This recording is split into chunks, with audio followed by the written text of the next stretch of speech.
It was the late hours of September 20th, 1999, when 18-year-old Elaine Nix left her home to make a call that would unknowingly be her last. Due to long-distance charges, Elaine had no option but to leave her home and drive herself to a payphone that gave her the privacy and opportunity she needed to converse with her boyfriend, Billy Millwood. Spotting a single payphone in an empty parking lot, Elaine drove in and parked her 1989 Toyota Celica into the lot of Zach's Food Rack, a convenience store in Gainesville that had already closed for the evening. At approximately 11:10 a.m., Elaine got out of her vehicle and walked into the booth, leaving behind all important belongings in her car. Since she'd used the same phone before to call her boyfriend, Elaine was confident that nothing would happen to the vehicle as she occupied the booth. Alone in an open lot, you can never be too certain that things won't take a turn for the worst.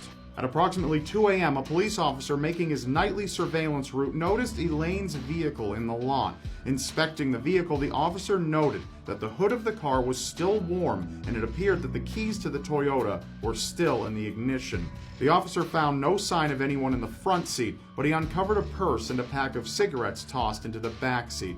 It seemed rather peculiar that one would readily have their car in a state which allowed anyone to burglarize or steal the vehicle.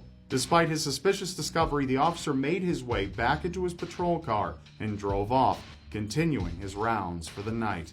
A night out and still no sign of Elaine, her mother took action and set out to find answers. Though slightly anxious, Becky Nix was not entirely surprised with the absence of her daughter, as Elaine had an extensive history of running away and moving out whenever she felt necessary. This attitude led her mother to believe that Elaine may have stayed the evening with a friend. Making her way around the town, Becky thought the worst of possibilities as she discovered the all-too-familiar Toyota sitting unattended in the lot. With no signs of Elaine, Becky's world turned upside down as she knew this wasn't usual behavior for her daughter. The now frightened mother got into the driver's seat and drove her daughter's vehicle back home, where she made the call to authorities.